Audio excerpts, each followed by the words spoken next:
ये कहानी 5 बरस पहले की है। बिहार से लगा एक राज्य है झारखंड, और झारखंड में ही एक घर था जहाँ एक युद्ध छिड़ा था। उस घर में एक लड़की है जो बम्बई जाने की जिद कर रही है। इस बात के किनारे रखते हुए जो उसने अपनी माँ से कहा था कि वो एयर होस्टेस बनना चाहती है। माँ नाराज़ है, नाराज़गी में उनकी फ़िक्र छिपी है, फ़िक्र कि कैसे लड़की को अकेले बम्बई भेज दिया जाए। लेकिन लड़की ये ठान चुकी है दृढ़ निश्चय के साथ कि उसे बम्बई जाना ही है, और इसी निश्चय ने 3 दिन का अनशन घर पे करवा दिया। घर पे लड़की खाना नहीं खा रही थी, लेकिन छिप छिप कर वो बाहर जाती, खाना खाकर आती। लेकिन माँ इस गफलत में कि उसकी दुलारी ने 3 दिन तक कुछ खाया नहीं, और चौथे दिन माँ का दिल पसीज गया। माँ मान गई कि मैं तुम्हें बम्बई भेज दूंगी, लेकिन एक शर्त पर कि मैं भी तुम्हारे साथ चलूंगी। दोनों बम्बई आए, रिश्तेदार की मदद से एक फ्लैट ढूंढा गया, और फिर जो कहानी है वो आगे बढ़ी। कुछ साल बीते और एक फ़ोन उस लड़की को आया। फ़ोन किसका था वो बाद में बताएंगे, लेकिन क्यों आया वो जान लीजिए। फ़ोन पंचायत 3 के कास्टिंग को लेकर था। पंचायत 3 रिलीज़ हुई, वो पर्दे पर आईं, लोगों ने सराहा। किसी ने उसे जगमोहन की बीवी कहा, किसी ने अम्मा जी की बहू, लेकिन एक परिचय उनका और है। उनका असल परिचय कल्याणी खत्री, और हमारी आज की मेहमान भी। बहुत बहुत शुक्रिया हमें समय देने के लिए, और TV9 में आपका बहुत स्वागत है। पंचायत 3 की कहानी क्या है ये बता दीजिए। पंचायत 3 की कहानी तो ऐसी है कि जब सबसे पहले जैसे सीज़न 1 सीज़न 2 ऑलरेडी आ चुका था, तो पंचायत अपने आप में एक कितनी बड़ी सीरीज़ थी कि इसके साथ जुड़ जाना किसी भी तरह से ये भी बहुत बड़ी बात थी। तो मैंने पता किया, क्योंकि सीज़न 1 सीज़न 2 जब आया था तब मैं बॉम्बे में बहुत नई थी, मुझे पता भी नहीं चला कब कास्टिंग हुई, कब सिलेक्शन हो गया और कब शूटिंग भी हो गई, पता नहीं चला। तो मैंने पता किया कि सीज़न 3 की कास्टिंग वे में चल रही है। अच्छा। और तब तक बहुत सारे लोगों से ऑलरेडी कांटेक्ट बन चुके थे, क्योंकि तब तक मैं बहुत सारे शूट कर भी चुकी थी। तो फिर पता चला कि कास्टिंग वे में ऑडिशन चल रहा है, और सहज भदौरिया जो कास्टिंग डायरेक्टर है वो कास्टिंग वे से इसके लिए कास्टिंग कर रहे हैं। तो मैंने किसी तरह जुगाड़ से उनका कांटेक्ट नंबर लेकर आना। अच्छा। जुगाड़ इन सेंस बहुत सारे कास्टिंग फ्रेंड्स हैं जो मेरे फ्रेंड हैं जो कास्टिंग करते हैं, तो उनको मैंने कहा सहज का नंबर है आपके पास, तो मिल गया मुझे सहज का नंबर, इजीली मिल गया। उनको मैंने मैसेज किया कि आपके यहाँ ऑडिशन चल रहा है कास्टिंग डे में सीज़न 3 का, तो क्या मैं दे सकती हूँ। तो वो लोग किसी को भी नहीं बुलाते, ऐसे ही किसी को भी उठा के नहीं बुला लेते कास्टिंग में। वो पहले ये देखते हैं कि ये पर्सन जिसको मैं कास्टिंग के लिए बुला रहा हूँ, क्योंकि शॉर्ट लिस्टेड ऑडिशन होते हैं बहुत कम लोगों के, वो काबिल है या नहीं इस कैरेक्टर के लिए। अगर उसके अंदर काबिलियत नहीं है या फिर वो अच्छा परफॉर्म नहीं कर रहा, तो क्यों ही बुलाएंगे, वो अपना टाइम वेस्ट और आर्टिस्ट का भी टाइम वेस्ट। तो उन्होंने मुझसे एक ऑडिशन मंगवाया। आप वहाँ पे गई नहीं? पहले उन्होंने एक ऑडिशन मंगवाया था कि आप कोई ऐसा ऑडिशन भेजिए जिसमें आप बिहारी कैरेक्टर में कुछ बात कर रही हूँ, कुछ अच्छे ऑडिशन भेजे। तो मैंने उनको एक ऑडिशन भेजा। वो ऑडिशन किसका था? वो ऑडिशन मेरा था, जो मैंने प्ले का था? नहीं, वो कभी कभी हम लोग क्या करते हैं ना, कभी कभी किसी कैरेक्टर के लिए हम मोनोलॉग खुद से तैयार करते हैं कि एक औरत अपने पति से बात कर रही है, शिकायत कर रही है कि तुम हमारी नहीं सुनते हो, बाकी सबकी सुनते हो। तो वो मोनोलॉग मैंने तैयार किया था घर पे अपने से, खुद से। हम लोग कभी कभी करते रहते हैं, अलग अलग कैरेक्टर के ऊपर, क्राफ्ट के ऊपर काम करते हैं, गूंगी बहरी का, कभी कुछ कभी कुछ। तो मैंने भेज दिया उनको, भेजा, उनको पसंद आया होगा। तो उन्होंने कहा कि काम करिए, 8 मई यानी 8 मई को मेरी बात हुई थी सहज से, और 9 मई को मेरा ऑडिशन था। उन्होंने बोला आ जाइए एक दिन में। हाँ, कल बुला लिया उन्होंने, क्योंकि एकदम एंडिंग में था सारी कास्टिंग। इवन जो जगमोहन प्ले कर रहे हैं, उन्होंने मुझसे 1 महीने पहले ऑडिशन दिया था, मुझसे 1 महीने पहले। तो सब चीज़ें हो गई थी, सारे कैरेक्टर लॉक हो गए थे, सिर्फ 2 कैरेक्टर बचे थे, जबकि जो भी जितने और नए कैरेक्टर्स आए सारे लॉक हो चुके थे। तो मैंने कहा कि कौन से 2 कैरेक्टर बचे हैं? तो उन्होंने कहा जगमोहन की पत्नी और विधायक की बेटी। मैंने कहा ये 2 कैरेक्टर बचे? बोले हाँ, दोनों अच्छे हैं, आप दोनों के लिए ऑडिशन दे दीजिए। दोनों के लिए, क्योंकि मेरा लुक दोनों में जा रहा था, लड़की भी और मैं वाइफ भी बन सकती थी। तो मैंने दोनों कैरेक्टर के ऑडिशन 9 मई को दिए पिछले साल, और 9 मई मेरा बर्थडे था उस दिन, मैं 9 मेरा बॉर्न डेट था। तो मैं सोच रही थी मैं अपने बर्थडे के दिन ऑडिशन दे रही हूँ, इससे ज़्यादा खुशी की बात और क्या हो सकती है। कैरेक्टर किस तरह का था, आपको कुछ उसके बारे में? हाँ, बिल्कुल डिटेलिंग दे देते हैं वो लोग, क्योंकि कास्टिंग से पहले वो आपको ब्रीफिंग देते हैं कि आप एक कैरेक्टर प्ले करने वाली हैं जो गांव की एक ऐसी औरत है, एक ऐसी महिला है जिसके लिए परिवार ही सब कुछ है। वो काम में इतनी मशगूल रहती है, उनको अपने कपड़ों की फिक्र नहीं है, वो बिल्कुल इतनी गांवटी है, उनके सिर से पल्लू भी नहीं हटता। ठीक है, तो वो जो कैरेक्टर था मुझे समझ आ गया, क्योंकि मैंने ऑलरेडी गांव में, चूंकि मैं साहिबगंज से बिलोंग करती हूँ, वहाँ मैंने ऐसे लड़कों, ऐसी औरतों को देखा है, उनके बच्चों को देखा है, वो अपने परिवार के साथ कैसे बिहेव करती है उनको देखा हुआ है। तो जब मुझे ये कैरेक्टर की ब्रीफिंग मिली मैं समझ गई। फिर विधायक की लड़की का भी ऐसी मुझे ब्रीफिंग दिया गया था कि एक लड़की है जो गांव से शहर में जाके पढ़ के आई हुई है, तो आपको वही मॉडर्न, लेकिन दोनों बिल्कुल डिफरेंट कैरेक्टर, दोनों बिल्कुल डिफरेंट कैरेक्टर था। मैंने कहा दोनों प्ले करूंगी, मुझे कोई प्रॉब्लम नहीं, आप बताइए। तो फिर मैंने ऑडिशन दिया दोनों के लिए। मुझे 5 दिन बाद कॉल आया होगा, 5 दिन के बाद कास्टिंग डायरेक्टर सहज भदौरिया का कि आप शॉर्टलिस्टेड हैं, आपको प्रोडक्शन से कॉल आएगा। और वो कुछ जल्दी में थे, उन्होंने फ़ोन रख दिया। उन्होंने ये दुविधा मेरी दूर नहीं की कि किस कैरेक्टर के लिए लॉक हुई, जगमोहन की वाइफ या विधायक की लड़की। मैंने तुरंत कॉल बैक किया, मैंने कहा आपने ये तो बताया नहीं कौन से वाले कैरेक्टर के लिए लॉक हुई। तो वो मुझे कह रहे हैं कि जगमोहन की पत्नी। तो लड़की होने के नाते एक बार को लगा यार बेटी वाला मिल जाता तो ज़्यादा अच्छा होता है। एज गर्ल हम फील करते हैं कि वाइफ से ज़्यादा अच्छा तो लड़की होता। तो मैंने उनको बोला कि विधायक की बेटी वाला में कुछ प्रॉब्लम था क्या? बोले नहीं, लेकिन जो जगमोहन की पत्नी वाला किरदार है उसमें काम करने को आपको ज़्यादा मिलेगा। आपको अपने रियल लाइफ में जो आप कल्याणी हैं उस कल्याणी से हटके आपको एक अलग कैरेक्टर प्ले करने को मिलेगा। अगर मैं विधायक की लड़की के लिए आपको बोलूँ तो आपको नॉर्मली जैसे आप हो वैसे ही बिहेव करना है, लेकिन उसमें आपको बहुत कुछ हटके करने को मिलेगा। तो जब मैंने ये सुना मुझे लगा यार ये तो बहुत ज़्यादा अच्छा है, अपने क्राफ्ट से ज़्यादा अलग करने को कुछ मिले, किसी का पसंद आएगा। मैंने हाँ कहा, और पंचायत का तो जुड़ना ही मेरे लिए पंचायत से इतनी बड़ी बात थी। तो मैंने कहा कोई भी कैरेक्टर है बस हाथ जोड़ के बोल दो हाँ मैं करूँगी। और प्रोडक्शन से कॉल आया, बजट की बातें हुई, मेरा फाइनल सिलेक्शन हो गया। जिस दिन लुक टेस्ट था उस दिन हमारा एक लुक टेस्ट करते हैं, वो प्रॉपर जितने कॉस्ट्यूम्स हमें वो पूरे सीरीज़ में पहनाने वाले हैं उसे पहना के पहले देखा जाता है कि इनके ऊपर कौन कौन से ड्रेस अच्छे लग रहे हैं, कैसा लुक इनका अच्छा लग रहा है। लुक टेस्ट जिस दिन था उस दिन मुझे समझ आया कि ओह, मतलब जितना मैंने सोचा था उससे ज़्यादा गेटअप गाँवटी है। मतलब मैंने सोचा ना नॉर्मल गांव की औरत होगी, सिंपल साड़ी वाड़ी पहनती होगी। जब उन्होंने काला वाला पेंट वेंट किया, मतलब पेंट इन सेंस वो डस्की पूरा बनाना था उनको, क्योंकि गांव के लोग धूप में ज़्यादा काम करते हैं, वो टैन हो जाते हैं, वो टैनिंग दिखनी चाहिए। तो उन्होंने लुक टेस्ट पे किया था, बाकी तो फिर धूप ने हमें बना दिया। ओके। पहला दिन कैसा रहा था शूटिंग का? पहला दिन बहुत गर्म वाला था, क्योंकि इतनी गर्मी थी वहाँ पे जहाँ हम शूट कर रहे थे। मुझे लग रहा है 45 होगा टेम्परेचर उस टाइम पे भोपाल में जहाँ हम शूट करते हैं। तो हालत तो बहुत ख़राब हो गई थी गर्मी से। और इवन दूसरे दिन मुझे लूज मोशन शुरू हो गया, डिहाइड्रेशन हो गई थी। पर प्रोडक्शन इतना अच्छा है कि Deepak sir, thanks to Deepak Mishra sir, उन्होंने मेरे अलग से खिचड़ी बनवाई, दही लाके मतलब मंगवाया। तो एक प्रॉपर जो कहते हैं ना कि आर्टिस्ट को कंफर्ट जोन जो देते हैं वो सेट पे पूरा मिलता है। पहला दिन भी मेरा, गर्मी चुकी थी इसलिए थोड़ा वैसा लगा, पर एक माहौल होता है ना जो आपको बांध कर रखता है। पूरी टीम टीवीएफ की जितनी भी डायरेक्शन में हो, बिहाइंड द कैमरा वाले लोग हों, जो भी हो, इतने जॉली हैं कि काम करते करते कब सुबह से शाम हो जाए पता ही नहीं चलता था। 7 की शिफ्ट होती थी और 7 बजे से पहले हमारा पैकअप भी हो जाता था। और उसी गांव में रहते थे आप लोग पूरे शूटिंग के दौरान या गांव के बाहर? नहीं, शूटिंग जब तक चल रही थी, मतलब इन सेंस की जब तक हमारा सीन होता था तो वैनिटी हमारे वहीं पास होती थी, शूटिंग लोकेशन के पास में वैनिटी होती थी। लेकिन आफ्टर शूट जब पैकअप हो जाता था फिर हम रिजॉर्ट पे जाते थे जहाँ हम प्रॉपर रुकते थे रात को। फिर सुबह हमारा कॉल टाइम होता था, फिर हमें गाड़ी में डाला जाता था और गाड़ी में डाल के वैनिटी तक लाया जाता था। ये एक प्रोसेस होता है। तो हाँ, फिर रिजॉर्ट में रुकते थे हम लोग वहाँ पे। और पूरे शूटिंग जितनी सीरीज़ की रही, आप तमाम दिनों पे मौजूद थी या फिर आपका एक नहीं, हम लोगों का एक ऐसे टाइम शेड्यूल बनाया जाता है कि अगर एक परिवार, जैसे जगमोहन का परिवार है, अगर एक परिवार की कहानी अभी है तो हम उसी दिन शूट करेंगे, तो उतने दिनों का शेड्यूल बनाएंगे। जैसे हमारा 7 दिन का शेड्यूल है तो हम 7 दिन तक इस परिवार के साथ शूट करेंगे, उसके बाद फिर दूसरे आर्टिस्टों के साथ करेंगे। और कई बार होता है कि साथ में आर्टिस्ट लगते हैं तो सबको वहाँ पर रखा जाता है, पर जिस सीन में मैं हूँ नहीं तो वहाँ के लिए मुझे नहीं रखा जाता, मेरी ज़रूरत भी नहीं है ना वहाँ पर, इसलिए। आभा जी जो आपकी अम्मा जी बनी हुई हैं, उनके साथ कैसा रहा काम करना? क्योंकि बहुत अचरज सा होता है कि एक इतनी बुज़ुर्ग महिला इतने शानदार तरीके से एक्सप्रेशन देती हैं, उसमें उनमें नटखटापन भी है, ममता भी है, हर सारा भाव है। असल जीवन में भी क्या वो वही हैं जो स्क्रीन पे दिखाई दे रही हैं, या फिर जो उनमें जो किरदार है वो थोड़ा जुदा है असल जीवन में? असल जीवन में अम्मा जी बिल्कुल वैसी हैं जैसे दिखाई गई हैं। बस वो लालच वाला स्वभाव अगर हटा दिया जाए, वो भी अपने बच्चे के लिए था, वो भी इसलिए नहीं कि उनको खुद घर चाहिए था। वो कह रही थी हम जगमोहन को कुछ दे के जाना चाहते हैं। रियल लाइफ में भी आभा जी बिल्कुल वैसी है।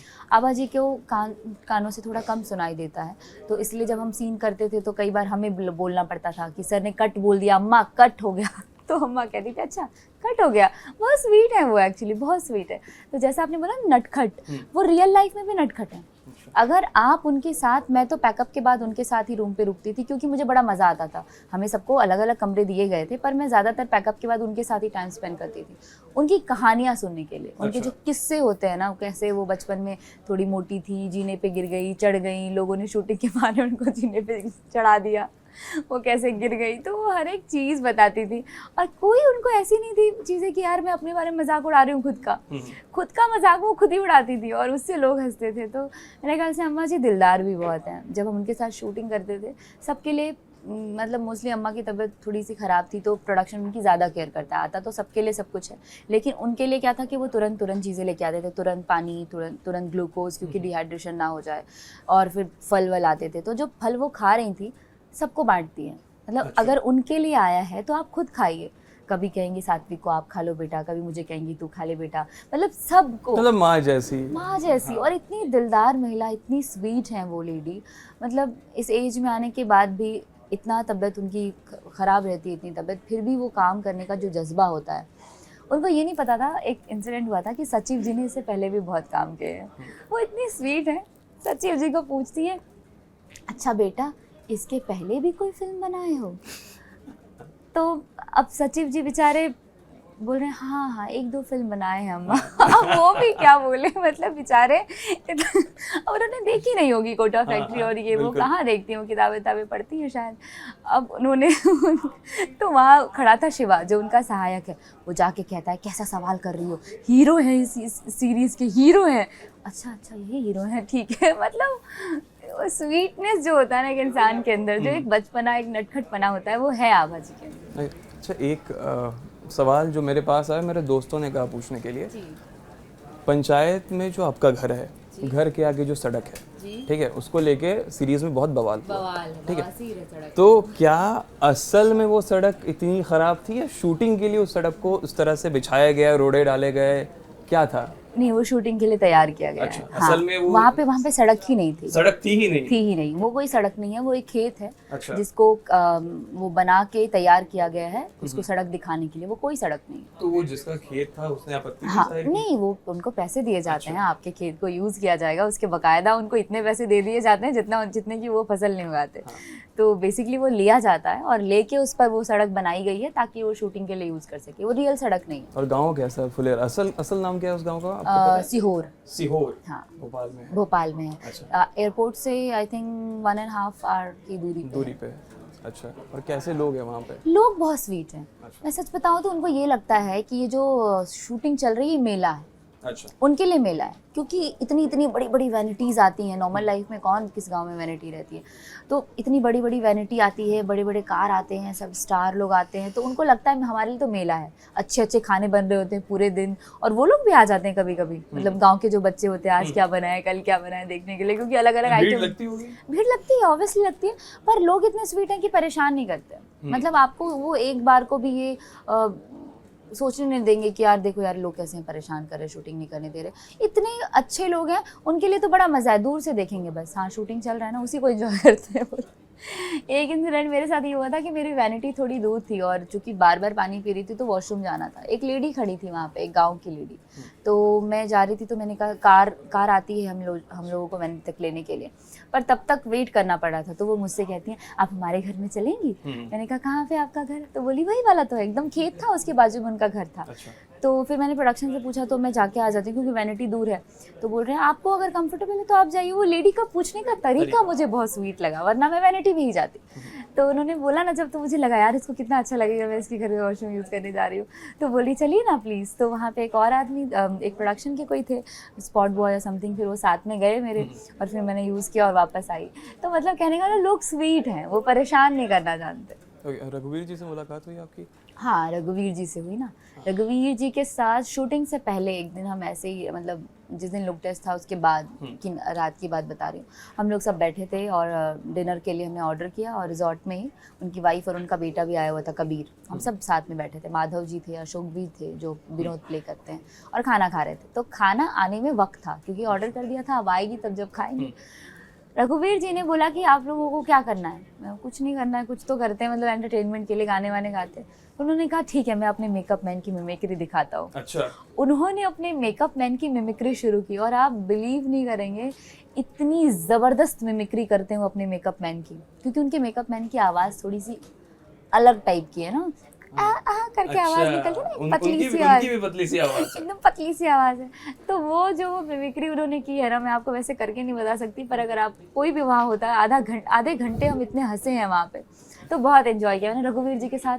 लगता ही नहीं है कि वो इतने पुराने आर्टिस्ट हैं, इतना अच्छा एक्सपीरियंस रहा है उनका, इतने साल से इंडस्ट्री में है, पर कहीं भी फील नहीं होने देते, ज़मीन से बिल्कुल जुड़े हुए हैं। बचपन कैसा था आपका कल्याण? मेरा बचपन बहुत एक्साइटमेंट वाला था। बेसिकली देखिए, जब मैं सच बताऊँ, पापा की डेथ के बाद एक टाइम का तक था कि थोड़ा हम उदास रहते थे, मतलब 1 साल ये समझ लीजिए। पर जब मैं 11 साल की थी तब पापा की डेथ हुई थी। उसके बाद ना मैंने 1 साल के बाद मेरी बड़ी दीदी की शादी हो गई, क्योंकि जब 4 बेटियां हो घर पे, 4 बेटियां हो, तो मोहल्ले वाले बोलना शुरू कर देते हैं सबसे पहले तो, अरे शादी कर दो, शादी कर दो। तो मेरी बड़ी दीदी की शादी हो गई, तो मैंने क्या किया, ट्यूशन पढ़ाना शुरू किया छोटे बच्चों को, क्योंकि मेरे मोहल्ले में ना टीचर्स वीचर्स उतने थे नहीं। मैं थी अराउंड 12 साल की, और 12 साल की एज से मैं ट्यूशन पढ़ाती हूँ छोटे छोटे बच्चों को, जो गांव में नर्सरी में पढ़ रहे हैं, एकदम छोटे क्लास में हो गए, उन लोगों को घर पे बुलाती थी और घर पे ट्यूशन पढ़ाती थी। उससे वहाँ से मैंने सबसे पहले अर्निंग शुरू की है। मुझे लगता है ट्यूशन की जो मेरी कमाई थी कुछ 500 रुपये कुछ ऐसे। और माँ तब क्या कर रही थी? माँ हमारे यहाँ कैसा है ना कि हम लोग का खेत था उस वक्त, तो हमारे यहाँ खेती होती थी, तो खेती होती थी तो मम्मी का कैसा रहता था कि मजदूर जो काम करते हैं, फिर खेत से अनाज कट के आता है वो देखना, फिर उसको बेचना, तो उससे सब चीज़ें नॉर्मली चल रही थी। लेकिन सबसे ज़्यादा हार्ड ये था कि मम्मी को ऐसा लगता था कि सब बेटियों की शादी करते हैं उस वक्त, जैसे मुश्किल भी था क्योंकि 4 लड़कियां, और कौन मतलब 4 लड़कियों को ऐसे रखना चाहता है। तो बड़ी वाली दीदी की शादी हो गई, फिर मंझली वाली दीदी की भी 1 साल के बाद शादी हो गई, तो सब मेरे पीछे पढ़ने लगे। अच्छा। पर आप तीसरी हाँ, अच्छा। मुझसे एक और छोटी है। तो लेकिन तब तक ये हो चुका था कि फिर मैंने डांस स्कूल खोल लिया था अपने घर पे ही। तब अच्छा। तक मैं 9 में फिर चली गई, तो 9th में मैंने स्कूल खोल लिया छोटा सा अपने घर पे ही, डांस स्कूल, और वहाँ पे मैं डांस और इस दौरान आप ट्यूशन भी पढ़ा रही थी? ट्यूशन भी पढ़ा रही थी और डांस सिखाना शुरू कर दिया। तो जब डांस सिखाना शुरू किया, क्योंकि डांस मेरे अंदर बचपन से था, मेरी मम्मी मुझे सिखाती थी। इनफैक्ट वो खुद अच्छी डांसर नहीं है, पर वो लोकगीत गाती थी। अच्छा। लोकगीत जो हमारे इधर गाया जाता है, जैसे कि सोहर गीत जो आपने सुना होगा, वो गीत हो गया। लोकगीत कृष्ण का लोकगीत होता है, कृष्णा मारे गुलेला फुटे घगरी, भीगे चुंदरी हो भीगे चुंदरी, तो ये सब मम्मी गाती थी और मैं घर पे नाचती थी। तो बेसिकली डांस तो बचपन से आता था, सीखने की और प्रोफेशनल ट्रेनिंग लेने की ज़रूरत थी, पर मैंने उसी को सिखाना शुरू किया जो मुझे आता था, और थोड़ा तो टीवी वीवी से देख के सीखी गई थी। उसके बाद मैंने इलाहाबाद प्रयाग यूनिवर्सिटी से MA 6th ईयर कंप्लीट किया कथक में, लेकिन मैंने बाद में एडमिशन लिया। मुझे लगता है मैंने 10th में जाने के बाद एडमिशन लिया था इलाहाबाद प्रयाग के लिए, और वो उसमें क्या होता था, मैं प्रयाग आना नहीं होता था, एक्सटर्नल आते थे और वो एग्ज़ाम लेते थे। तो मेरा बचपन बड़ा संघर्ष वाला रहा है, मतलब परिवार तो था ही, लेकिन मम्मी के साथ कैसा होता था, मोहल्ले वाले थोड़ा बहुत बोलते भी थे कि यार बेटी है, और जब आप छोटे से शहर से होते हो तो कुछ ज़्यादा ही लोग पैर खींचने वाले हो जाते हैं, कल को कुछ दिक्कत हो गया तो क्या करोगी।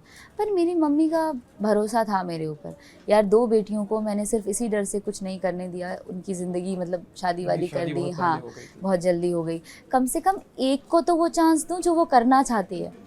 और जब बचपन से मैं इतनी एक्टिव थी हर चीज़ में, डांस, स्पीच, नुक्कड़ नाटक, भाषण, आप मुझे कुछ भी बोलो मैं फटाफट कर लेती थी। तो मम्मी को ऐसा लगता था यार इसमें अगर टैलेंट है तो क्यों इसको मैं रोकूं, और इसलिए मम्मी ने मुझे कभी नहीं रोका। मम्मी के इर्द गिर्द जो रिश्तेदार थे उन्होंने कभी कुछ बोला? नहीं, उसके बाद फिर काफ़ी लोग सपोर्ट करने लगे, क्योंकि जब मैंने बोर्ड में गई तब भी काफ़ी एक्टिव थी चीज़ों में, तो पेपर में नाम आने लगता है, जब आपके लोकल अखबारों में नाम आए और रोज़ नाम आए, तो अगल बगल वाले अरे अरे कल्याणी का फ़ोटो छपा है, तो सबके लिए तो मैं उसी वक्त सेलिब्रिटी हो गई थी। क्योंकि वहाँ के अखबार में तस्वीर छपना ही अपने आप में उन लोगों के लिए बहुत बड़ी बात थी, नॉर्मली लोगों के नहीं होते। तो हमारे अखबार, मेरे पास तो अभी भी बहुत सारे पेपर कटिंग रखी है, मेरे घर पे पेपर नहीं आता था। मेरे बगल में एक टीचर रहते थे, उनका स्कूल है सेंट किड्स स्कूल, उनके घर पे पेपर आता था, उनके यहाँ से मांगती थी और पेपर कटिंग करके अपने कटिंग पढ़ाई के सिलसिले में थी या डिबेट या नहीं, बाकी सिलसिलों में, बाकी चीज़ों में। पढ़ाई में तो ठीक थी मैं, पर बाकी चीज़ों में अच्छी थी। अच्छा। क्योंकि हाँ कॉम्पिटिशन्स, बाकी मतलब मेरे स्कूल में मुझे याद है, मैं आदर्श कन्या मध्य विद्यालय पोखरिया से पढ़ी हूँ, गवर्नमेंट स्कूल। उसमें जो कबाड़ होता था वो मेरी ट्रॉफीज से भरा है, मैंने स्कूल के लिए इतनी ट्रॉफीज़ लाई हैं। तो हमारी जो प्रिंसिपल मैम थी मंजू मिस, उस वक्त कहती थी कि कल्याणी नहीं होती तो हमारा कबाड़ खाली होता। तो इतनी ट्रॉफियाज़ मैंने लाई हैं। फिर इसी तरह जब मैं 10th में गई, 9 और 10th मैंने दूसरे स्कूल से किया, बिकॉज हमारा वो कहते हैं ना माध्यमिक विद्यालय जो होता है जो 8वीं तक ही था, उसके बाद उच्च विद्यालय। हाई स्कूल मैंने किया है साहिबगंज में एक यमुना दास बालिका उच्च विद्यालय है, वहाँ से मैंने पढ़ाई की अपने 9 और 10th की। वहाँ के जो टीचर्स थे, वहाँ पे भी मैं अकेली कल्याणी थी। मेरे स्कूल में भी एक ही कल्याणी थी और 9 और 10th में भी एक ही कल्याणी थी। तो सब बहुत प्यार करते थे जब आप स्कूल के लिए कुछ करते हो, और अगर आपके स्कूल का नाम कहीं अच्छी जगह पे आता है। कई बार मैंने रांची में, चूंकि स्टेट कंपटीशन होता है तो हर डिस्ट्रिक्ट से एक एक जो फर्स्ट करता है उसको बुलाया जाता है। कई बार मैंने स्टेट कंपटीशन जीता है तो उसमें मेरे स्कूल का नाम आता था, तो प्रिंसिपल भी बड़े खुश रहते थे। तो मैं स्कूल कम जाती थी क्योंकि मेरा ट्यूशन्स होता था, बच्चों को पढ़ाना, फिर डांस सिखाना।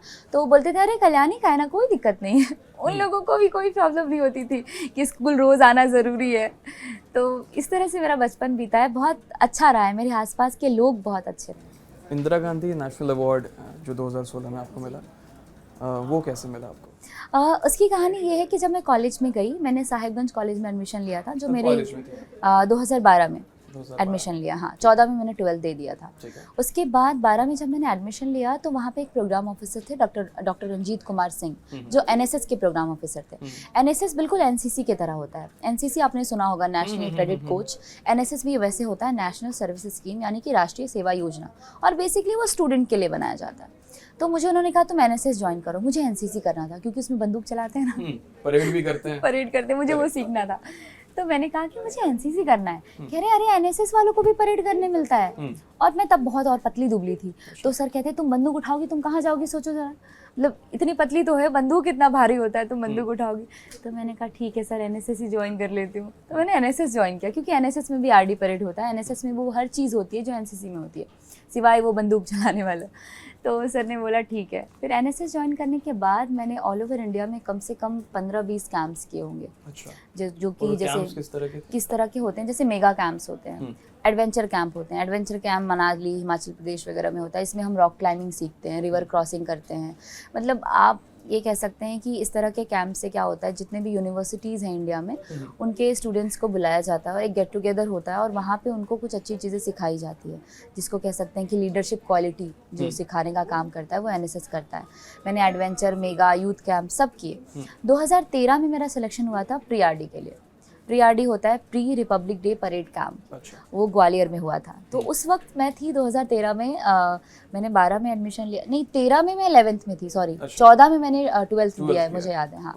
तो 13 में मैंने एडमिशन लिया था। तो जब मैं गई ग्वालियर तो सबने बोला तुम तो अभी 11th में हो, और 12th में जब बोर्ड, मतलब जब तुमको आरडी परेड करना होगा तब हो रही होगी तुम्हारे एग्जाम, तो तुम आरडी परेड करोगी, परीक्षा दोगी? तो मैंने कहा पढ़ाई तो होता रहता है।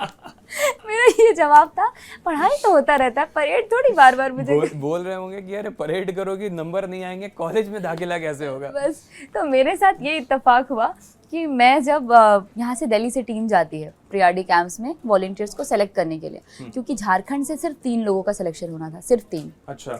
तो मैंने कहा ये बड़ा टफ कंपटीशन होता है। लोग कितने थे? 200 लोग होते हैं, 100 लोग, 100 होते हैं, जिसमें कि 6 स्टेट होता है, उत्तराखंड, बिहार, झारखंड, उत्तर प्रदेश, मध्य प्रदेश और कोई एक स्टेट होता है, और छत्तीसगढ़। हाँ, ये 6 स्टेट होते हैं जिनका हमारा एक अलग से कैंप होता है। तो ऐसे ऐसे देश में जितने भी 6 स्टेट का एक जॉनर बनाया जा सकता है, जिसको बोलते हैं ईस्ट जोन, वेस्ट जोन, ऐसे बोलते हैं। तो हमारा जो जोन था उसमें हमारे 6 स्टेट थे, उसके बीच कंपटीशन था। उस कंपटीशन में 200 लोगों में से मेरे स्टेट से 3 लोगों का होना था, जबकि मेरे स्टेट से आई थिंक मुझे लगता है 15 लड़के 15 लड़कियाँ थी ऑलमोस्ट।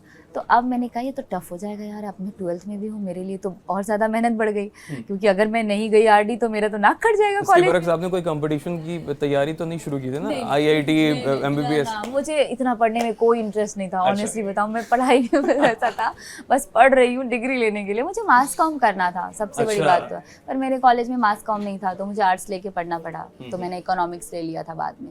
तो वहाँ पे कहानी ये हुई कि अब मैं रोज़ परेड करती थी। मतलब मेरा ऐसा था कि अगर मैं कुछ भी, अगर मुझे इतना सा भी बुखार भी आ गया ना, मैं फिर भी परेड करूँगी, क्योंकि वो ये देखते हैं कि कौन सा स्टूडेंट रोज़ परेड कर रहा है। आपकी वो मार्किंग होती है कि इसने एक दिन भी एब्सेंस नहीं किया है, प्लस वो मार्किंग, और रोज़ कल्चरल एक्टिविटी में पार्टिसिपेट करिए। नहीं परेड में होगा, डांस में तो होगा।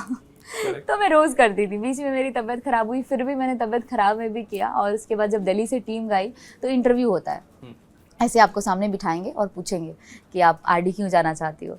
तो मैंने बोला सर प्री आरडी के बाद आरडी जाते हैं, अगर पहली प्री आरडी में मेरा आरडी नहीं हुआ तो मेरे कॉलेज में बहुत मजाक उड़ेगा मैं क्योंकि मैं हर जगह एक बार में निकाल लेती हूँ। तो कह रहे इसलिए तुम आरडी जाना चाहती हो। मैंने कहा सर पहली बार प्री आरडी में आई हूँ, अगर आरडी में हो गया तो अच्छी बात होगी मेरे लिए। तो कह रहे अच्छा। टुटेजा सर उनका नाम था, गिरनीश कुमार टुटेजा, दिल्ली से आए हुए थे, प्रोग्राम ऑफिसर, यहाँ दिल्ली से थे वो। तो फिर उन्होंने बोला अच्छा अब तो तुम्हारा बोर्ड है, मतलब 12th है, तो तुम 12th कैसे दोगी? अगर तुम जनवरी पूरा महीना राजपथ पे परेड की प्रैक्टिस करोगी तो तुम फिर फेब में एग्ज़ाम कैसे दोगी? 22 तारीख से एग्ज़ाम शुरू होता है हमारे झारखंड में 12th के, तो तुम्हारा तो पढ़ाई पूरा लॉस हो जाएगा, कितना ले आओगे? तो मैंने ना ऐसे कॉन्फिडेंस में बोला 60% तो ले ही आऊँगी। ओके। और आप बिलीव करेंगे जब मेरा पेपर हुआ मुझे 60% ही आया, एग्जैक्ट 60%। पहले डिवीजन से पास की? First division 60%। एकदम कोने पे थी आप। 60% ही आया पूरा का पूरा। मैंने कहा उस दिन सरस्वती मेरे मुंह पे बैठी थी क्या, मतलब कहते हैं ना जिभा पे सरस्वती विराजमान होती है, जो बोलते हैं वो हो जाता है। उस दिन अगर 70% बोलती तो 70 आ जाता। तो ऐसे ही 60% आया। और उसके बाद मुझे कॉल आया 3-4 महीने के बाद। अच्छा। आरडी करने के बाद 2014 में मैंने राजपथ पे परेड किया, परेड में भी मेरा सिलेक्शन हो गया। 4 महीने में आप क्या कर रही थी? इन 4 महीनों में मतलब बाकी चीज़ें तो चल ही रही थी, अपना जो मेरा जो लाइफस्टाइल है साहिबगंज का वो तो मेरा होम टाउन वाला चल ही रहा था। लेकिन जब आरडी कर लिया मैंने 2014 में, आरडी परेड के लिए मेरा सिलेक्शन हो गया, आरडी बहुत अच्छे से हुआ। इवन आरडी परेड जब मैं कर रही थी मुझे सबसे ज़्यादा प्राउड मोमेंट पता है क्या लगता था? हम दौड़ के पहले आप परेड करते हुए राजपथ तक जाते हैं, मतलब इंडिया गेट तक जाते हैं, रोज़ हमारा वही काम होता था, सुबह उठो इंडिया गेट भागो बस में बैठ के और वहाँ पे रिहर्सल करो परेड की। और जब हम रिटर्न आ रहे होते थे दौड़ के वापस से लाइन लगाने के लिए, क्योंकि वहाँ पे प्रैक्टिस कंटिन्यू चलती है, आर्मी वाले जो बाइक से स्टंट करते हैं वो सब प्रैक्टिस करते हैं। तो आर्मी वाले पता है कैसे जोश बढ़ाने के लिए हमारा क्या बोलते थे, गो गर्ल्स गो। तो इतना लगता था वाह हम भी आर्मी में आ गए। तो वो जो मज़ा आता था ना मैं आपको बता नहीं सकती, वो एक्साइटमेंट ऐसा लगता था, वो लोग हमें एनर्जी देते थे कि जल्दी जल्दी भागो। फिर हम लाइन लगाते थे, फिर परेड करते थे। वो परेड वाला एक्सपीरियंस तो अपने आप में ही यूनिक था। उसके बाद फिर मेरा उसी टाइम पे मैंने राष्ट्रपति भवन में परफॉर्मेंस किया था, जो यहाँ पे राष्ट्रपति भवन से, तो वहाँ पे परफॉर्मेंस किया हमने। नहीं परेड की नहीं, डांस का। क्योंकि एनएसएस और एनसीसी की टीम को एक परफॉर्मेंस दिखाने का मौका मिलता है राष्ट्रपति भवन और प्रधानमंत्री भवन, त्रिमूर्ति भवन में। डांस कोई फॉर्म होता है हाँ। उसमें मैंने अकेले नहीं, हमारी पूरी जो एनएसएस की टीम होती है उसमें से 10 लोग सेलेक्ट होते हैं, 10 से 12 लोग उसको सेलेक्ट करते हैं। सेलेक्ट करने के बाद उनको एक डांस फॉर्म सिखाया जाता है, जिसमें कि हम देशभक्ति, सेमी क्लासिकल और कुचिपुड़ी, मोहिनीअट्टम, भरतनाट्यम सब ऐड करते हैं। ऐड करने के बाद वो पूरा परफॉर्मेंस राष्ट्रपति भवन में होता है, जो प्रणब मुखर्जी उस वक्त राष्ट्रपति थे उनके सामने, और त्रिमूर्ति भवन यानी कि उस वक्त पीएम मनमोहन सिंह थे उनके हाउस में। तो ये 2 जगह परफॉर्मेंस करके तो बड़ा मज़ा आया। पहली बार राष्ट्रपति भवन गई थी मैं, पहले तो मतलब नजरें सिर्फ ऊपर थी राष्ट्रपति भवन कहाँ, झारखंड की लड़की राष्ट्रपति भवन देख रही है, तो अपने आप में मुझे बहुत खुशी होती थी। राष्ट्रपति भवन देख लिया। उसके बाद मैं मिली थी डॉक्टर हामिद अंसारी से, उनके साथ हमारा 1-to-1 कॉन्वर्सेशन था, बहुत अच्छा। उस वक्त उपराष्ट्रपति थे, तो वो मुझे बहुत अच्छे लगे थे। उन्होंने सबसे पहले आते ही पूछा, उस वक्त ना कैसा मेरे बाल बहुत घने थे, तो मैं बालों में जुड़ा बनाती थी पीछे बड़ा सा, क्योंकि हम लोग वो कोट वोट पहनते थे ना, वो एक फॉर्मल ड्रेस होता है, तो पीछे में जुड़ा बनाती थी। तो मैंने ऐसे कुछ जुड़ा बनाया था, तो मुझे आते ही पूछ रहे तुम्हारे बाल बहुत घने हैं। तो एक स्टूडेंट से कनेक्ट करने का जो उनका तरीका था ना, वो मुझे बहुत पसंद आया। फिर मुझे कहते हैं झारखंड का वेदर कैसा है बेटा? फिर मैं कहता सर झारखंड बहुत अच्छा है, झारखंड में बहुत अच्छा, मतलब बारिश भी होती है तो बहुत जम के होती है, वहाँ पे ठंड भी बहुत अच्छी रहती है। तो हामिद अंसारी जी से मिलने का भी एक्सपीरियंस रहा। ये सारे एक्सपीरियंस ना कहीं काउंट हो रहे थे, जो हमें नहीं पता चलता है कि हमारी जो भी चीज़ें हम कर रहे हैं वो काउंटेबल हो रही हैं। और ये चीज़ एनएसएस के प्रोग्राम ऑफिसर जो होते हैं वो लोग काउंट कर रहे होते हैं, नोट कर रहे होते हैं कि किसकी पर्सनालिटी कैसी है, कौन बच्चा कितना काबिल है। 2015 के लिए मुझे आई थिंक जब मैं आरडी ख़त्म करके चली गई 3-4 महीने के बाद मुझे कॉल आया। तब तक मैं एक महिला समाख्या के लिए भी काम करती थी। महिला समाख्या एक संस्था है झारखंड में जो महिलाओं के लिए काम करती है। किस तरह का काम करती है? वैसी महिलाएं जो विडो होती हैं, जिनके पति छोड़ देते हैं या जो घर से निकाल दी जाती हैं, उनको 1 साल में 5 सेमेस्टर कंप्लीट कराते हैं हम। 1 से 5 तक की पढ़ाई एक ही साल में, आवासीय विद्यालय होता है। तो मैं वहाँ पे उस वक्त पढ़ा रही थी उन बच्चों को, मतलब उन बच्चों को क्या, वो लेडी होती हैं 15 साल की, 16 साल की लड़कियाँ होती हैं, उनको पढ़ा रही थी। तो मुझे 4 महीने बाद कॉल आया कि तब तक मेरा कॉलेज भी कंटिन्यू चल भी रहा था, कि कल्याणी आपने पासपोर्ट बनवा लिया, आपको चाइना जाना है। मैंने सर चाइना जाना है? मैंने तो पासपोर्ट क्या, मतलब पासपोर्ट क्यों बनवाऊंगी, मुझे लगा था। तो बोले आप लोगों को कैंप में बोला गया था कि पासपोर्ट बनवाना है। तो मैंने तो सीरियसली नहीं लिया था, ऑनेस्टली बताऊं, जब बोला गया था मुझे लगा सबको ऐसे ही बोलते हैं, मुझे भी ऐसे ही बोला होगा पासपोर्ट बनवा लो, ये बुला ही लेंगे क्या, ऐसा कहाँ होता है, मेरे झारखंड से किसी को बुलाते नहीं है, तो मुझे लगा था मैं झारखंड से जाऊँगी। एक होता है ना अपने आप को हम वो समझ लेते हैं, हाँ आरडी हो गया बहुत है। फिर मुझे कॉल आया, तब मेरे को बिलीव नहीं हुआ, टुटेजा सर का ही कॉल आया था कि बेटा पासपोर्ट बना या नहीं। मैंने कहा सर बना नहीं है पर मैं बना लूँगी, बताइए क्या करना है। तो बोले पासपोर्ट बनवाओ और जो वो स्लिप देते हैं वो मुझे भेज देना, मेल कर देना, तो हम आगे प्रोसेस कर देंगे। पर जब मैं गई, रांची हमारे यहाँ से 12 घंटे दूर है मेरे घर से, जो हमारे राजधानी है वहीं है पासपोर्ट ऑफिस। जब मैं गई वो भी एक अलग ही स्ट्रगल था, बस नहीं मिली पहले दिन तो, फिर दूसरे दिन ट्रेन में टिकट नहीं मिली, फिर मैं तीसरे दिन गई और उसके बाद जब मैं वहाँ पहुँची तो पता चला मेरा बर्थ सर्टिफिकेट नहीं है। अब 2015 की बात है, जब मेरा सिलेक्शन हो रहा था इसके लिए, चाइना के लिए, फर्स्ट आई थिंक जनवरी की बात होगी। मेरा मूड तो वहीं ऑफ हो गया। अब बोल रहे हैं कि जिसका भी 90s के बाद का बॉर्न है उसको बर्थ सर्टिफिकेट लाना पड़ेगा, और मेरे पास बर्थ सर्टिफिकेट नहीं था, बनाया ही नहीं था, मेरे मम्मी पापा ने कभी बनाया नहीं होगा। फिर मैं वापस आई साहिबगंज लौट के, मैंने कहा अब तो नहीं जा पाऊंगी यार, चाइना की दीवार देखनी थी मुझे वो देखनी थी मुझे। फिर मेरे घर वालों ने बोला, मम्मी थी उस वक्त की, कोई बात नहीं अब जाने दो, जो किस्मत में लिखा रहता है वही होता है। तो मैंने किस्मत का मान के सर को बोल दिया, सर 15 दिन लगेंगे मेरे को बनाने में, या फिर 1 हफ्ते, ज़्यादा से ज़्यादा तो 15 दिन और कम से कम 1 हफ्ते लगते हैं हमारे यहाँ बनाने नगर पालिका। मतलब मुश्किल मोटा मोटी 1 महीने का फेर हो जाएगा। तो बोल रहे हैं सर कोई बात नहीं बेटा, जाने दे, मैं नेक्स्ट टाइम तेरा देखूंगा, तो लेकिन तू पासपोर्ट बनवा लेना, इस बार मत ये सोच देना कि तुम्हें फ़ोन नहीं आएगा। तो मैंने उस बार लग के पूरा अपना सर्टिफिकेट वगैरह बनवा के पासपोर्ट बनवा लिया। पासपोर्ट आया, उसके 15 दिन के बाद मुझे फिर कॉल आया, 15-20 दिन के बाद आई थिंक, कि साउथ कोरिया के लिए एक और ट्रिप जा रही है और हम चाह रहे हैं कि तुम इंडिया को रिप्रेजेंट करो, क्योंकि मैं डांस अच्छा करती थी, तो उनका था कि तुम सेमी क्लासिकल वहाँ परफॉर्म करो। तब मुझे लगा कि यार सच में मतलब कॉल आ गया, मेरा पासपोर्ट बनाना, पैसे वेस्ट नहीं हुए, 3,500 रुपये उस वक्त ऐसा लगता था 3,500 लग गया यार पासपोर्ट बनवाने में, रांची जाने का आने का खर्चा। फिर तब जाके मुझे कॉल आया और मैं साउथ कोरिया गई 2015 में। 15 में मुझे याद नहीं आ रहा, शायद मई या जून की बात होगी जब मैं साउथ कोरिया गई थी। और वहाँ पे था इंटरनेशनल यूथ एक्सचेंज प्रोग्राम, जिसमें इंडिया से कुछ 10-12 लोग ही जाते हैं। वहाँ करने के बाद जब मैं वापस आई, फिर मैं अपनी चीज़ों में लग गई, कैंप्स वैम्प्स जो करती रहती थी मैं NSS में, बाकी काम तो चल ही रहे थे मेरे। 2016 में नेशनल अवार्ड के लिए अप्लाई करना था मुझे, तो जब मुझे अप्लाई करना था, मुझे सबने कहा कि तुम्हें नहीं मिलेगा। वो भी एक रीज़न था कि मेरे झारखंड में किसी लड़की को नहीं मिला अभी तक, मतलब अब मिला होगा शायद 16 के बाद, मगर 2016 तक किसी भी लड़की को नहीं मिला था। तो सबने मुझे बोला कि चांस तो कम है, क्योंकि मिला नहीं है कभी किसी को, इतने लोग अप्लाई करते, तुमको कहाँ से मिल जाएगा जी, तुम कौन सा मतलब सुरखाप का पर लगा के आई हो कि तुमको मिल जाएगा।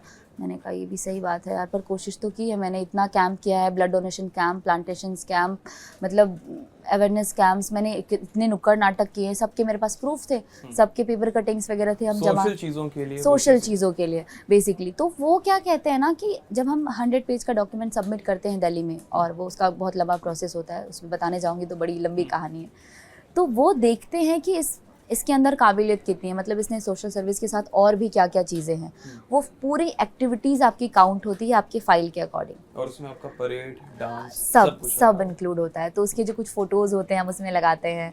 आई थिंक वो फाइल मेरे पास आज भी, मैंने उसकी एक और कॉपी संभाल के रखी है, मेरे पास पड़ी होगी कहीं ना कहीं। तो हम उसमें पूरी चीज़ें अपने इंक्लूड करते हैं, पेपर कटिंग से लेके आप हर एक टॉपिक के बारे में उसमें लिखना होता है कि आपके क्या विचार हैं लीडरशिप के लिए, या देशभक्ति या राष्ट्र निर्माण के प्रति आपके क्या थॉट हैं, वो हम लिखते हैं। और वो 100 पेज की फ़ाइल यहाँ आती है दिल्ली, और फिर वो देखते हैं, मुझे लगता है हज़ारों फाइल्स आती हैं, जिसमें से 20 लोग, हज़ारों क्या बहुत आती हैं पूरे देश से, हर स्टेट से मेरे ख्याल से 5-5, 6-6 हज़ार आती हैं। उसमें से सिर्फ 20 लोग का सिलेक्शन होता है, जिसमें से मैं एक लकी लड़की थी, झारखंड की पहली लड़की जिसको इंदिरा गांधी नेशनल अवार्ड मिला था। तो वो दिन मेरे लिए ऐसा था जब मेरी मम्मी राष्ट्रपति भवन में मेरे साथ थी, तो मम्मी भी मेरी वैसे ही जैसे पहली बार मैं राष्ट्रपति भवन गई थी, वो पूरी तरफ ऐसे देख रही है। तो वो पल जो था ना, मैं कैसे बताऊँ, मतलब शब्दों में बयान नहीं कर सकती, इतना खूबसूरत पल था मेरे लिए वो डे। 19 नवंबर 2016 तारीख याद है बिल्कुल। और उसके बाद फिर क्या हुआ?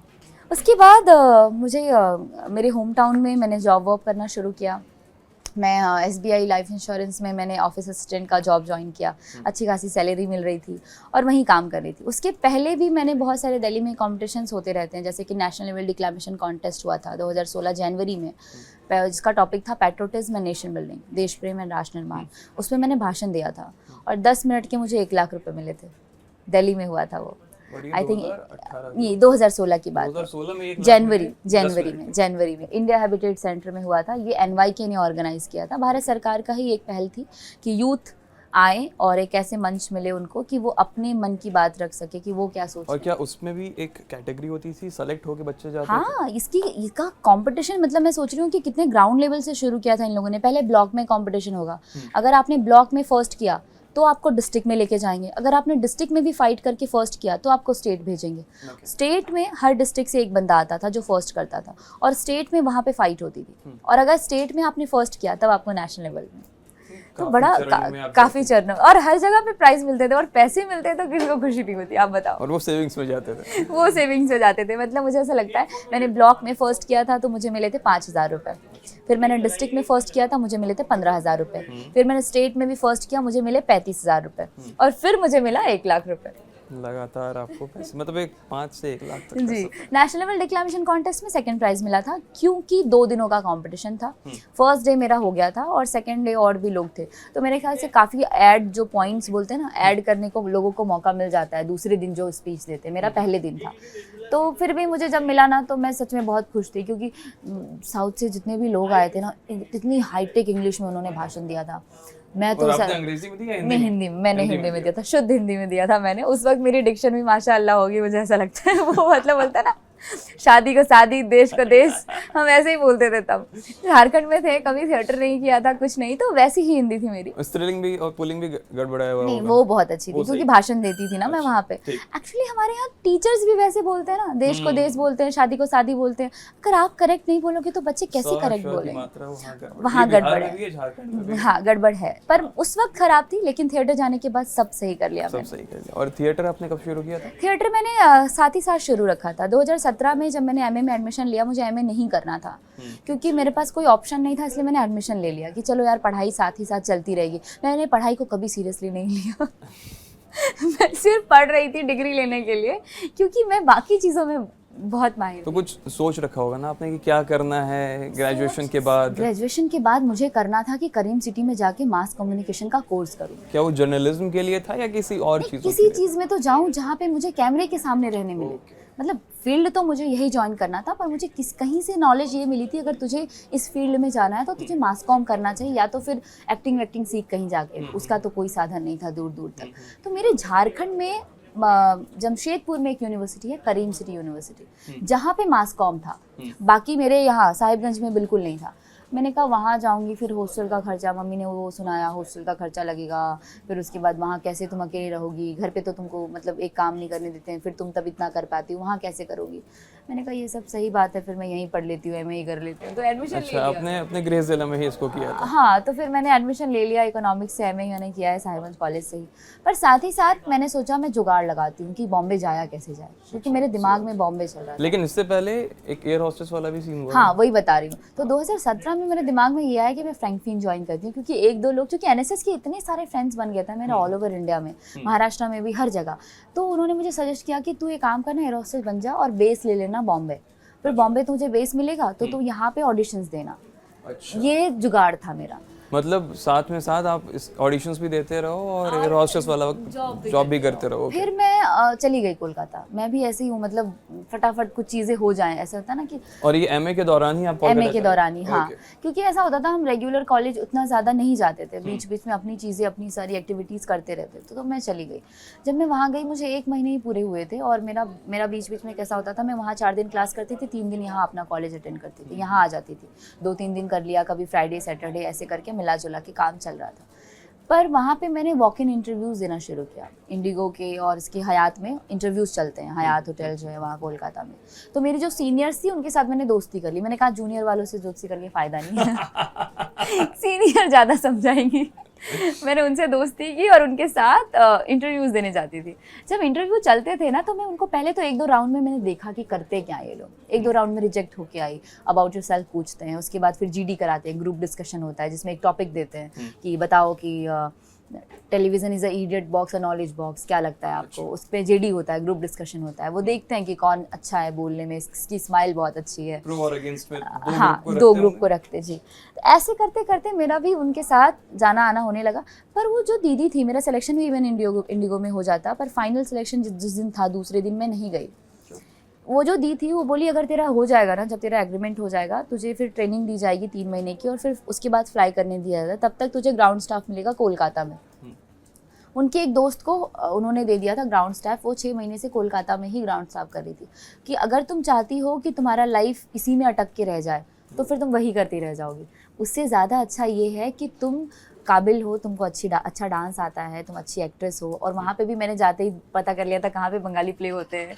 वहाँ जाके मैंने बंगाली भी सीख ली थोड़ी बहुत। बंगाली सीख ली थी जी जी, थोड़ी बहुत मैं बात कर सकती हूँ, इतना कि मतलब काम चल जाए उतना आता है। समझ तो बहुत अच्छा लेती हूँ बंगाली, बात भी कर लेती हूँ मैं बंगाली में, क्योंकि मुझे ऐसा था कि बंगाली प्ले करना है, वहाँ रह रही हूँ तो बंगाली लोगों के बीच तो थोड़ा बंगाली प्ले सीख लूँ। तो जो बंगाली प्ले करते थे उनके प्ले देखती थी, देखते देखते फिर समझ आने लगा कि अच्छा ये बंगाली लैंग्वेज ऐसी होती है। तो मैंने वहाँ से उन लोगों के साथ कनेक्शन किया और फिर सोचा कि नहीं यार ये सच बोल रही है, मतलब सही समझा रही है मुझे, ऐसे तो काम नहीं चलेगा। फिर मैं वापस छोड़ दिया, मैंने नहीं करना एयर होस्टेस। अच्छा, अभी माँ ने कुछ नहीं कहा? नहीं बोला, मम्मी ने यही चीज़ मेरी सबसे अच्छी मुझे लगती है मम्मी की, ये तुम्हारा डिसीजन है, तुमको लाइफ में क्या कर रहा है। अच्छा। फिर मैं वापस आ गई, वापस आई और वापस आने के बाद मैं मम्मी को बोली मुझे मुंबई जाना है। बोली अभी तो बोली थी एयर होस्टेस बनना है, बोल रही मुंबई जाना है। मैंने कहा मैं मुंबई जाऊंगी मम्मी, मेरे को नहीं है, मतलब यहाँ पे नहीं रहना है अब यहाँ एमए करती रह जाऊंगी, फिर मेरा यही सब चीज़ चल जाएगा। तब तक धीरे धीरे मेरे फर्स्ट ईयर के एग्जाम हो गए थे, 2 साल लगता है एमए कंप्लीट होने में, 17 से 19 वाला पीरियड। किसी तरह टलते टलते ना 19 हो गया, 2019। आप सोचो, मतलब मैं कब से प्लान कर रही थी जाने का। 19 में मेरे एमए के फाइनल एग्ज़ाम हुए। एग्ज़ाम देने के बाद मेरे पास कोई रास्ता नहीं था कि मुझे और क्या करना है लाइफ में, क्योंकि अब क्या करूँगी, एमए भी कर लिया, पीएचडी थोड़ी करूँगी। मेरे घर में सब बोल रहे पीएचडी कर लो, मैंने कहा बहुत पढ़ लिया, अब नहीं पढ़ना है मुझे। कितना पढ़ाओगे। उसके बाद फिर मैंने सोचा एक उपाय करती हूँ, भूख हड़ताल, जिसको बोलते हैं कि सबसे इमोशनल ब्लैकमेल। तो मैंने सोचा मैं खाना नहीं खाऊंगी 2-3 दिन, मम्मी तो ऐसे ही मान जाएगी, क्योंकि मेरी मम्मी मुझे बहुत प्यार करती है। मैं पापा की भी दुलारी थी, मम्मी की भी बहुत दुलारी हूँ। तो 3 दिन ऐसे ही रहा, बाहर जाके खाती थी, लेकिन भूखे रहना मेरे बस की बात नहीं। घर पे ऐसा दिखाती थी कि खाना नहीं खाना है मुझे। ट्यूशन पढ़ाने गई तो खा लिया, कभी कुछ बाहर निकली तो खा लिया, कुछ भी किया। घर आने के बाद मम्मी एक दिन मेरे साथ सो रही थी और हम लोग साथ में, आज भी मैं मम्मी के साथ सोती हूँ। हम लोग मुंबई में जब, मतलब हमारा 1 BHK का अभी फ्लैट है, रेंट पे रहती हूँ, पर आज भी मुझे मम्मी के साथ ही सोना पसंद है। तो मम्मी मुझे कह रही है कि उठी रात को अचानक से, कह रही है तुम सच में जाओगी मुंबई? मैंने कहा तो क्या झूठ बोल रही हूँ, 3 दिन से बोल रही हूँ मुझे मुंबई जाना है, जाने दो। तो कह रही है ठीक है, हम भी तुम्हारे साथ चलेंगे। तो जब मम्मी ने ये कहा ना कि हम भी तुम्हारे साथ चलेंगे, वो टाइम एक ऐसा टाइम था, मुझे ऐसा लगा यार, मतलब यही चाहिए था मुझे कि मम्मी साथ में चलेगी तब तो फिर मैं दुनिया जीत लूँगी, क्योंकि मेरी मम्मी बहुत सपोर्टिव है। मुझे लगता है दुनिया की अगर हर माँ ऐसी हो जाए ना मेरी माँ के जैसा, तो कोई लड़की कभी पीछे नहीं रहेगी, क्योंकि मेरी मम्मी बहुत सपोर्ट करती हैं। मतलब कैसी भी वो, भले उन्होंने नहीं कम पढ़ाई की या नहीं पढ़ा उन्होंने, उनको घर वालों ने नहीं पढ़ाया, लेकिन मेरी मम्मी ये नहीं, कभी उन्होंने हमें किसी चीज़ से नहीं रोका। जो करना है लाइफ में करो, बस नाक कटाने के अलावा तुमको जो करना है करो। और ये मेरी मम्मी का पावर है। तब मेरे साथ में 2019 में बॉम्बे आ गई मम्मी के साथ पहली बार, और फिर मुझे कुछ टाइम के बाद ही एक शो मिल गया था सोनी टीवी का लेडीज। कितना टाइम लगा था उसमें? 1-1.5 महीने। अच्छा, उस दौरान आप ऑडिशंस दे रही थी, वहाँ पे थिएटर भी ज्वाइन कर लिया था। माँ मुझे जीने दो प्ले का नाम था, पहला प्ले जो मैंने वहाँ पे किया था, उसमें मैं मेन किरदार करती थी पूजा। थिएटर्स के पैसे मिलते थे ना? हाँ, पैसे मिलते थे थिएटर का, जैसे कि ना उस वक्त 1000 रुपीज़ ऐसा मिलता था पर पर्सन। हाँ, और कभी कभी कन्वेंस मिलता था, जैसे मेन रिहर्सल अगर होता था दूर तो 500 रुपीज़ कन्वेंस मिलता था आने जाने का, और ऐसे सिर्फ 1000 रुपीज़ मिलते थे पर पर्सन। हाँ, उस प्ले में। और कमर्शियल प्ले बहुत बड़े बड़े होते थे तभी, लेकिन मेरे इतने कॉन्टैक्ट नहीं थे। जैसे कि बहुत बड़े मुगले आजम और बहुत बड़े बड़े प्ले हैं जिसके अच्छे खासे पैसे मिलते हैं लोगों को, लेकिन तब तक मुझे नॉलेज नहीं था, मेरे लिए बहुत नया था सब कुछ। वो मिल गया, हाँ, वो प्ले जाते ही मुझे इसलिए मिल गया क्योंकि वो संस्कार भारती के लोगों का था। संस्कार भारती एक संस्था है जो सिर्फ कला के लिए काम करती है, जैसे रंगोली, पेंटिंग और जितने भी आर्ट फॉर्म बोल सकते हैं, 9 विधाएं, हाँ, वो सब के लिए काम करती है।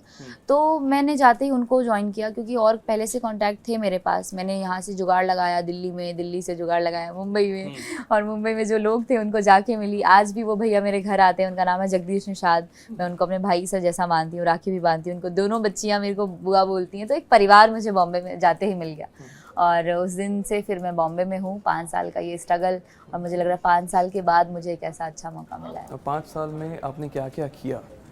काम तो बहुत किए, मतलब ऐसा जिससे मन संतुष्ट हो जाए ऐसा काम नहीं किया था। जो पंचायत थी, जो पंचायत मील का पत्थर बोल सकते हैं। बाकी काम बहुत किए। फिल्म भी मेरी एक मैंने की थी उस टाइम पे, एक प्रेमातुर करके एक फिल्म थी, हिंदी फिल्म, एज लीड किया था। उसने ज़्यादा वर्क नहीं किया क्योंकि वो उतनी बड़े बजट स्टार कास्ट की फिल्म नहीं थी।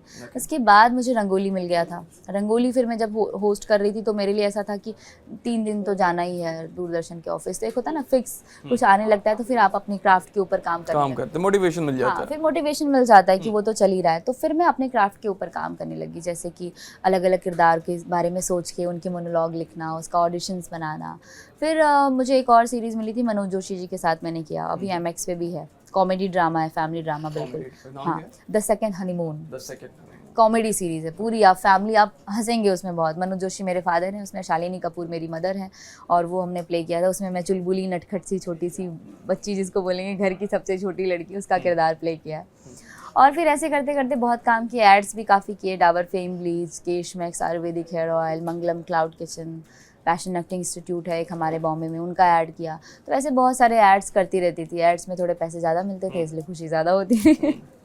ये सारे काम करते करते और अंत में मुझे पंचायत मिला। और मुझे आगे एक प्रोजेक्ट ऑलरेडी किया हुआ है, एक फिल्म आएगी, फीचर फिल्म, वो बायोपिक है ज्योतिबा फूले की, महात्मा ज्योतिबा फूले की, और उसमें मेन किरदार प्रतीक गांधी जी ने निभाया है।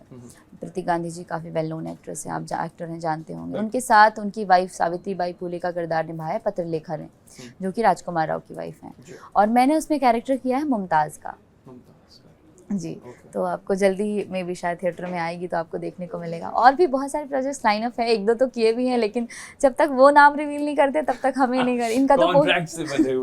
इनका तो पोस्टर लॉन्च हो चुका है, तो मैं एटलीस्ट बता सकती हूँ कि हाँ, ज्योतिबा फूले जल्दी आ जाएगी थिएटर में, क्योंकि पोस्टर आ चुका है तो ईजिली होता है अपनी चीज़ों को कन्वे कर पाना। बट और 2-3 चीज़ें हैं, आपको जल्दी पता चलेंगी। अब कितना जीवन बदल गया है पंचायत के बाद? जीवन तो सच में बहुत बदला है, वरना अगर नहीं बदला होता तो आज आपके साथ ना बैठी होती। तो है, बदला तो है। इनफैक्ट बहुत सारे लोग प्यार दे रहे हैं, बहुत दूर दूर के रिश्तेदार, जिनसे मतलब मुझे लगता है कि दूर दूर से कनेक्शन नहीं हो रहा था, बातचीत नहीं हो रही थी, उनके कॉल आ रहे हैं। जो केवल रिजल्ट के वक्त फ़ोन किया करते थे, पर थैंक गॉड मेरा रिजल्ट हमेशा अच्छा रहा है। आप सोचिए, MA में मैंने पढ़ाई नहीं की थी, मेरा 80%, मतलब 80 से ज़्यादा मार्क्स हैं, मतलब 80% से। क्या वो नंबर फ्री में बांट रहे थे? नहीं, मैं ऐसा मत बोलिए, मैं रात को पढ़ती थी। और मतलब ऐसा नहीं है पढ़ाई नहीं की थी, मतलब मैं फोकस्ड होके सिर्फ पढ़ाई नहीं कर पाती थी। मतलब मैं पढ़ती थी, बहुत लगन से पढ़ती थी। मेरे प्रैक्टिकल, और मैं लिखने विखने में बहुत तेज़ हूँ, तो अपना दिमाग लगा के प्रैक्टिकल टाइम से जमा करना, सब चीज़ें करना, तो वो सब चीज़ों में बहुत एक्टिव थी। लेकिन ये कहते हैं ना कि एक बच्चा होता है जो बिल्कुल पढ़ाकू होता है, जैसे कुछ लोग एकदम जो किताबी कीड़ा होता है। मैं किताबी कीड़ा नहीं थी, मैं बाकी चीज़ों में कीड़ा थी। बाकी हर एक्टिविटी करा लो आप मुझसे पेंटिंग बनवा लो, आप मुझसे डांस करवा लो, आप मुझसे स्विमिंग करवा लो, आप बोलो बाइक चलाना है, कार चलाना है, सब करने के लिए बोल दो, बस पढ़ने के लिए कम बोलो।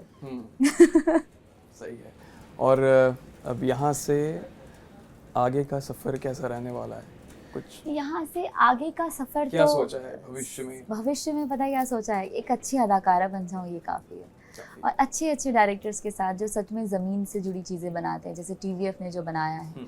TVF जितनी भी क्रिएशन करती है, अगर वो कोटा फैक्ट्री बनाते हैं तो आपको लगेगा आप कोटा में हैं। जो भी चीज़ें बनाते हैं वो वैसी बनाते हैं जिससे लोग बिल्कुल कनेक्ट कर जाएँ। तो मैं चाहती हूँ कि TVF के और प्रोजेक्ट्स में काम करूँ, मुझे और अलग अलग तरह के किरदार को प्ले करने का मौका मिले। मैं चाहती हूँ मुझे अनुराग कश्यप जी के साथ काम करने का मौका मिले। ड्रीम डायरेक्टर तो ऐसा नहीं बोलूँगी, ऐसे तो बहुत सारे डायरेक्टर जिनके साथ मैं काम करना चाहती हूँ। मैं संजय लीला भंसाली जी के साथ भी काम करना चाहती हूँ, इसलिए नहीं क्योंकि वो इतने बड़े डायरेक्टर हैं, इसलिए कि जब वो जो जॉनर वो दिखाते हैं ना फिल्मों का, वो क्लासिकल एरा, जब वो डांस लड़कियां मतलब जो भी एक्ट्रेस करती हैं उनकी फिल्मों में, तो मुझे क्लासिकल बहुत पसंद है। मतलब मैंने कथक सीखा है, तो मेरे लिए क्लासिकल ऐसा है मतलब कि मुझे एक बार बस मिल जाए, तो ये था ना कि आपको मिल जाए तो आप फाड़ दोगे, वैसा वाला। तो मुझे ऐसा लगा कि एक बार ज़रूर मिले वैसा डांस जैसा संजय लीला भंसाली जी अपनी फिल्मों में करवाते हैं, क्योंकि उनका लेवल ही बिल्कुल अलग हो जाता है। तो करना चाहूँगी इस तरह के डायरेक्टर्स, मतलब अनुराग कश्यप जी जिस तरह की ज़मीनी फिल्म बनाते हैं, संजय लीला भंसाली जी बिल्कुल अलग बनाते हैं, तो इन जैसे डायरेक्टरों के साथ काम करना चाहूँगी। Wish you all the best Kalyani, की जो भी आपने सोचा है वो हो। और इसी के साथ हम ये इंटरव्यू समाप्त करते हैं। बाकी आपको ये कैसा लगा बातचीत, हमें कमेंट बॉक्स में ज़रूर बताइएगा। सब्सक्राइब कीजिएगा, बेल आइकन दबाइए ताकि नोटिफिकेशन आप तक पहुंच पाए। मेरा नाम सूरज है, शुक्रिया।